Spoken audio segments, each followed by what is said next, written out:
अध्यात्म विज्ञान सम्मत बने एवं विज्ञान अध्यात्म परक।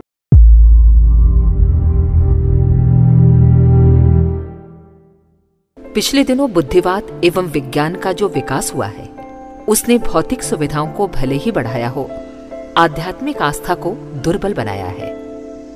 विज्ञान ने जब मनुष्य को एक पेड़ पौधा मात्र बनाकर रख दिया और उसके भीतर किसी आत्मा को मानने से इनकार कर दिया, ईश्वर के अस्तित्व को अस्वीकृत कर दिया, इस सृष्टि को सब कुछ अणुओं के स्वाभाविक गतिविधि के आधार पर स्वयं संचालित बताया, तो स्वभावतः विज्ञान को प्रत्यक्ष प्रमाणों के आधार पर अति प्रामाणिक मानने वाली बुद्धिवादी नई पीढ़ी उसी मान्यता को शिरोधार्य क्यों न करेगी। प्रत्यक्ष है कि विचारशील वर्ग अनास्थावान होता चला जा रहा है और यह एक भयानक परिस्थिति है, क्योंकि बुद्धिजीवी वर्ग के पीछे जनता के अन्य वर्गों को चलने के लिए विवश होना पड़ता है। आज के थोड़े से अनास्थावान बुद्धिजीवी कल परसों अपनी मान्यताओं से समस्त जनसमाज को आच्छादित किए हुए होंगे। आध्यात्मिक मान्यताएं सदाचार, सहयोग, सद्भाव, सेवा, सद्भावना, पुण्य, संयम एवं त्याग, बलिदान जैसी सत्प्रवृत्तियों की रीढ़ है। आत्मकल्याण, ईश्वरीय प्रसन्नता, पुण्य, परमार्थ, स्वर्ग, नरक, कर्म फल आदि मान्यताओं के आधार पर ही मनुष्य अपनी चिरसंचित पशुता, पैशाचिकता पर नियंत्रण करने और लोक कल्याण के लिए नितांत आवश्यक सत्प्रवृत्तियों को चरितार्थ करने में समर्थ होता है। यदि ये आधार ही नष्ट हो गया, यदि उन मान्यताओं को कपोल कल्पित मान लिया गया, तो फिर न किसी को संयमी बनने की आवश्यकता अनुभव होगी और न ही सदाचारी बनने की। न पुण्य अभीष्ट होगा, न परमार्थ, न त्याग की बात कोई करेगा, न बलिदान की। फिर मनुष्य खाओ पियो मौज उड़ाओ के आदर्श को अपनाकर हर अनैतिक कार्य करने के लिए तैयार हो जाएगा, ताकि वो अधिक से अधिक मौज मजा उड़ाने का अधिक अवसर प्राप्त कर सके।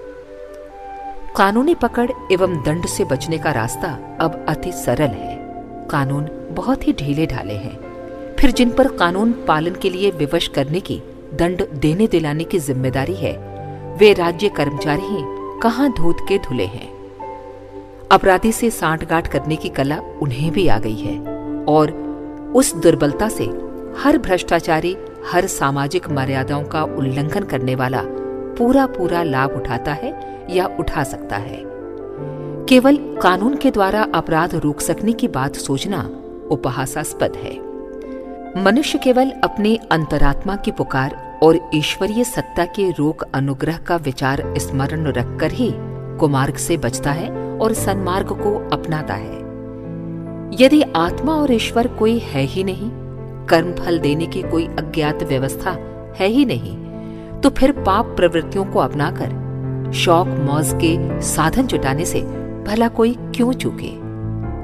आज यही विचार बुद्धिजीवी पीढ़ी के मस्तिष्क में घूम रहे हैं और उसका नैतिक स्तर दिन पर दिन दुर्बल होता चला जा रहा है। ये विभीषिका इतनी भयानक है कि इसकी भावी संभावनाओं का स्मरण करने मात्र से आंखों के सामने अंधेरा छा जाता है। शुतुरमुर्ग की भांति बालों में मुंह ढककर खतरा टल गया ऐसा सोचना मूर्खता है। सब कुछ अपने आप ठीक हो जाएगा, ऐसी मान्यता वास्तविकता से दूर है। जहां धर्म अध्यात्म का प्रकाश नहीं पहुंचा है, ऐसे अफ्रीका आदि प्रदेशों के जंगली लोग अभी भी नर मांस खाते हैं और एक से एक बढ़कर घृणित एवं नृशंस रीति रिवाज अपनाए बैठे हैं। अपने आप सब कुछ ठीक होने वाला होता तो सृष्टि के आरंभ से लेकर अब तक लाखों वर्षों में वे अपने आप को सभ्यता के उच्च स्तर तक ले जाने में समर्थ हो गए होते।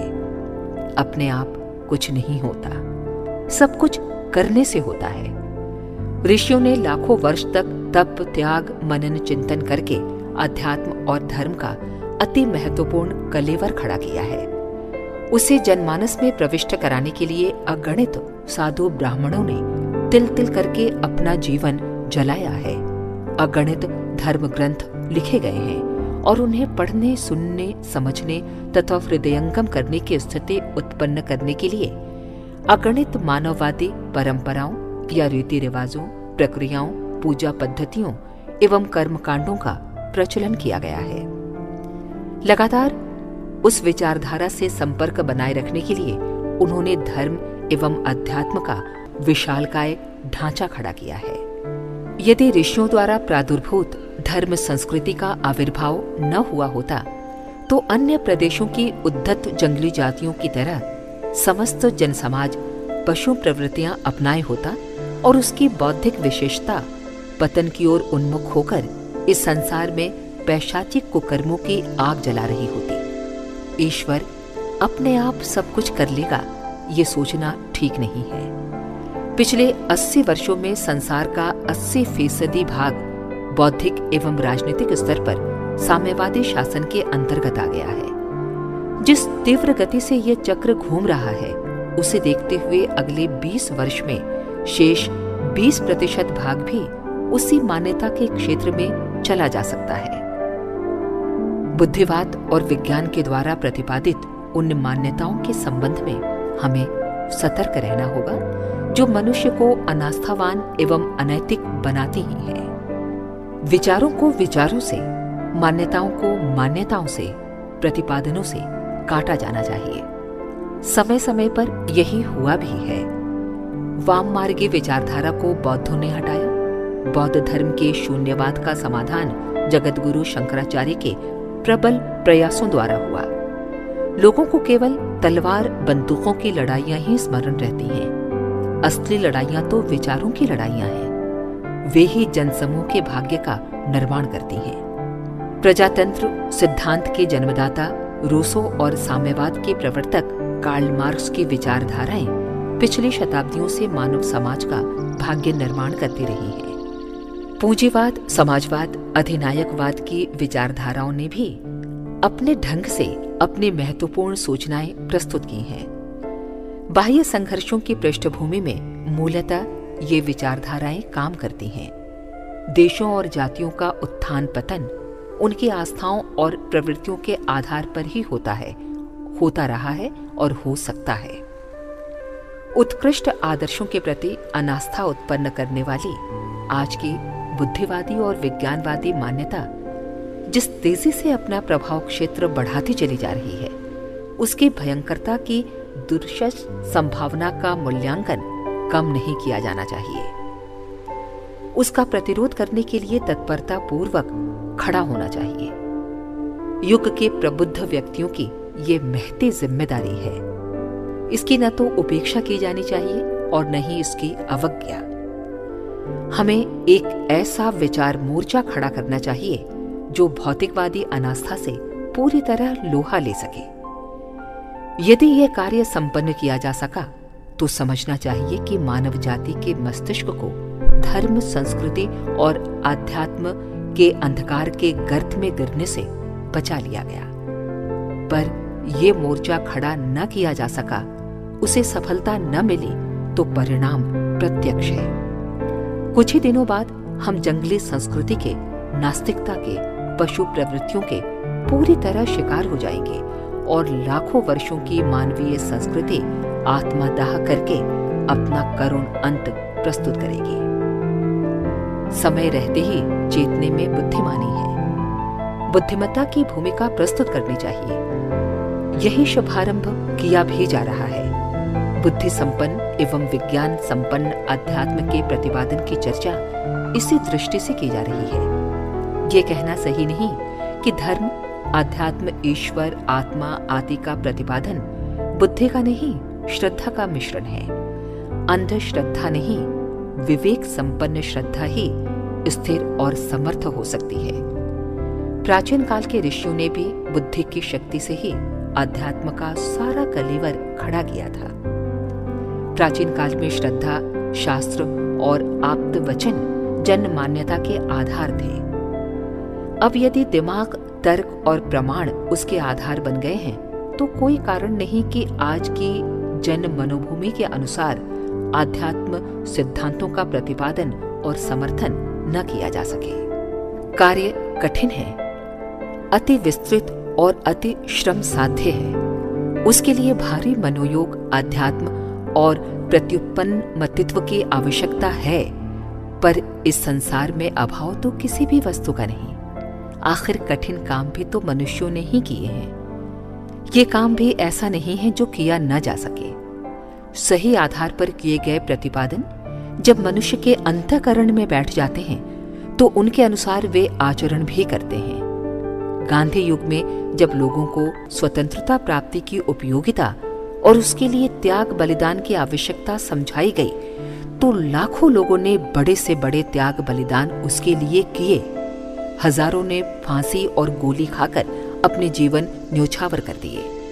ठीक आधार पर पक्की तरह जो आदर्श लोगों को सिखा दिया जाता है, समझा दिया जाता है, उसके लिए वे कष्ट सहते हुए भी आगे बढ़ते हैं। प्राचीन काल में धर्म और आध्यात्म की मान्यताएं जब लोगों के गले उतर गई थीं, तो भारतीय समाज का हर सदस्य देवोपम उत्कृष्ट जीवन जीने में अपनी शान और अपनी बहादुरी समझता था, भले ही उसे उसमें कितना ही बड़ा कष्ट क्यों न सहना पड़े।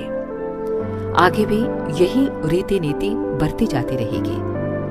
जब भी कोई आदर्श उस युग की मनोभूमि का आधार लेकर सिखाया समझाया जाएगा तो वस्तु स्थिति को लोग समझेंगे और उस पर आचरण भी करेंगे। यदि हम आध्यात्मवादी मान्यताओं का आज विज्ञान, तर्क और प्रमाणों के आधार पर प्रतिपादन कर सकते हों तो निस्संदेह जन समाज को उसे स्वीकार करने में कोई आपत्ति न होगी। और यह भी निश्चित है कि जो बात अंतःकरण की गहराई में स्वीकार की जाती है वो आचरण में भी अवश्य उतरती है।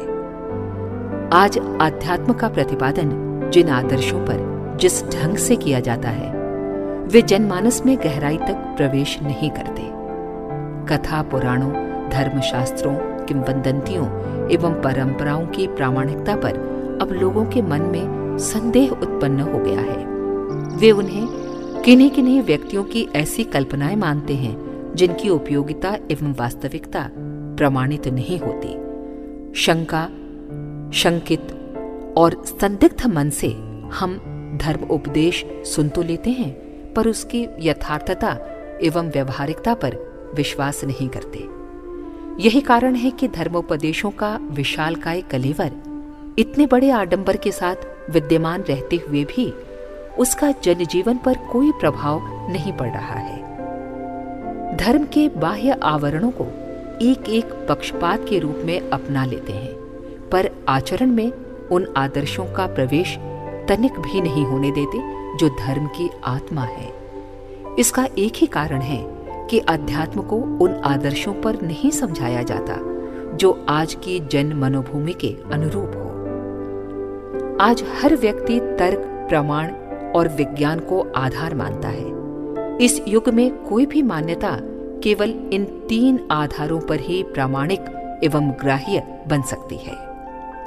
इस युग के मनुष्यों का पवित्र कर्तव्य है कि वे अपने समय की आवश्यकता को समझें और उसकी एक व्यवस्थित विचार पद्धति विनिर्मित करने में संलग्न हों। युग निर्माण के महान प्रयोजन की पूर्ति के लिए ये नितांत आवश्यक है। इस आवश्यकता की पूर्ति के लिए जीवन जीने की कला का, व्यवहारिक अध्यात्म का प्रतिपादन, शिक्षण भी किया जा रहा है। अखंड ज्योति पत्रिका इसी प्रयोजन की पूर्ति में संलग्न है और आवश्यक गोला बारूद, विचार प्रवाह प्रस्तुत करती चली जा रही है। ये प्रयत्न आगे इसी गति से और भी अधिक तीव्र गति से आगे बढ़ें, ऐसे प्रयास चल रहे हैं। आज से 30 वर्ष पूर्व ये कहा जाता था कि जहां विज्ञान समाप्त होता है वहां से आध्यात्म आरंभ होता है। विज्ञान और आध्यात्म का क्षेत्र सर्वथा पृथक, एक दूसरे से सर्वथा असंबद्ध है। पर अब ऐसी स्थिति नहीं रही है। पिछले 20 वर्षों में विज्ञान ने अति तीव्र गति से प्रगति की है और उसका हर चरण आध्यात्म के समर्थन की ओर बढ़ा है। लगता है कि ये प्रगति क्रम जारी रहा तो अगले 50 वर्षों में आध्यात्म और विज्ञान दोनों इतने समीप आ जाएंगे कि दोनों का एकीकरण एवं समन्वय असंभव न रहेगा। सर्वसाधारण की जानकारी प्रायः बहुत पिछड़ी हुई बनी रहती है। प्रगति के नवीन चरण उसमें प्रायः अविज्ञात ही बने रहते हैं। डार्विन का विकासवादी सिद्धांत अब नई खोजों के आधार पर उपहासास्पद बनता चला जा रहा है और फ्राइड के कामुकता समर्थक मनोविज्ञान के अब धुर्रे उड़ा दिए गए हैं। नवीन शोधों ने विकासवाद और मनोविज्ञान को आध्यात्म की दिशा में काफी आगे तक बढ़ा दिया है और लगता है कि उनके बढ़ते जाते कदम आध्यात्म के समर्थन की दिशा में ही बढ़ रहे हैं। अणुविज्ञान के आचार्य आइंस्टीन की नवीन खोजों ने अणुसत्ता की पीठ पर एक सचेतन उत्कृष्ट सत्ता के ईश्वर के अस्तित्व को स्वीकार किया है। और भी इस दिशा में बहुत कुछ काम हुआ है, पर वो उतने ऊंचे स्तर के क्षेत्र में है कि सर्वसाधारण तक उसकी जानकारी मुद्दतों बाद पहुंचेगी और तब तक अनास्थावादी मान्यताएं इतनी प्रखर हो जाएंगी कि उन्हें हटाना और मिटाना संभव न रहेगा। दर्शन और तत्वज्ञान के उद्गम से ही कोई विचार पद्धति एवं आचार प्रक्रिया प्रादुर्भूत होती है। अध्यात्म का दर्शन और तत्वज्ञान प्रतिपादन करने के लिए ही वेद, उपनिषद, दर्शन, ब्राह्मण, आरण्यक आदि का आविर्भाव हुआ। ईश्वर, जीव प्रकृति के विभिन्न भेद उपभेदों की चर्चा रही। दर्शन ही विचार और आचरण का मूल आधार है। इसलिए ईश्वर, आत्मा, धर्म, स्वभाव, कर्मफल आदि के दार्शनिक सिद्धांतों को सही ढंग से प्रतिपादित करना होगा। संसार की दिशा मोड़ने वाले दार्शनिकों ने मानवीय आस्थाओं का मूलभूत विश्लेषण अपने ढंग से किया है और यदि वो लोगों को ग्राह्य हुआ तो निस्संदेह जनसमूह की गतिविधि भी उसी दिशा में सोचने, करने और बढ़ने के लिए प्रेरित, प्रभावित होगी। अब भी यही किया जाना है। हम अध्यात्म के दार्शनिक सिद्धांतों का विज्ञान, तर्क और प्रमाणों के आधार पर प्रतिपादन कर सकें तो निस्संदेह जनमानस को पुनः उसी प्रकार सोचने और करने को तत्पर किया जा सकता है, जिस पर कि भारतीय जनता लाखों वर्षों तक आरूढ़ रहकर समस्त विश्व का प्रकाशपूर्ण मार्गदर्शन करती रही है। अगर आपको हमारी यह वीडियो पसंद आई हो तो इसको लाइक करें, कमेंट और शेयर जरूर करें और हमारे YouTube चैनल ऋषि चिंतन को सब्सक्राइब भी कर लें। साथ ही बेल आइकन को भी दबाएं ताकि आपको आने वाले वीडियो के नोटिफिकेशन मिलते रहें। धन्यवाद।